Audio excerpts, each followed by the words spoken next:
আজ বাড়িতে বাবা এনেছিল পটল আর চিংড়ি, আর এটা দেখার পর থেকে আমার মনটা পটলের দরমা করছিল, কিন্তু মা তাতে কিছুতেই রাজি হচ্ছিল না। মা বলছিল নারকেল নিয়ে আমি কিভাবে পটলের দরমা করব, এটা হবে না।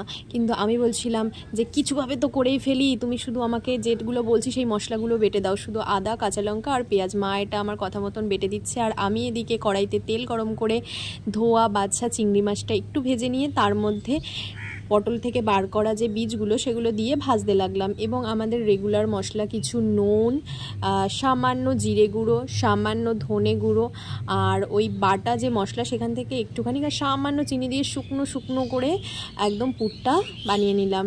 তো না লাগলো নারকেল, আর না লাগলো পনির, আর না লাগলো আলু সেদ্ধ, তো হলো না আমার স্টাইলে সিম্পল একদম পুর।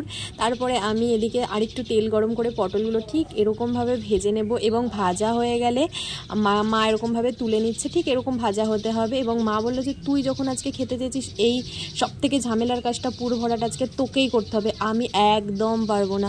তো আমি এখানে মায়ের কথা মতন বসে পড়লাম ভরতে, এবং ভরেও দিলাম। তারপরে আমি তেল গরম করে শুকনো লঙ্কা, তেজপাতা, জিরে ফোড়ন দিয়ে তার মধ্যে ওই বাটা মশলা আর জিরে গুঁড়ো, ধনে গুঁড়ো, হলুদ গুঁড়ো, লঙ্কা গুঁড়ো দিয়ে কষাবো যতক্ষণ না তেলটা ছাড়ে। তো এই যে আমাদের তেল প্রায় ছেড়ে গেছে, এবার একটু কাশ্মীরি লঙ্কা গুঁড়ো দিয়ে কষাবো, আর দিয়ে দেবো জল।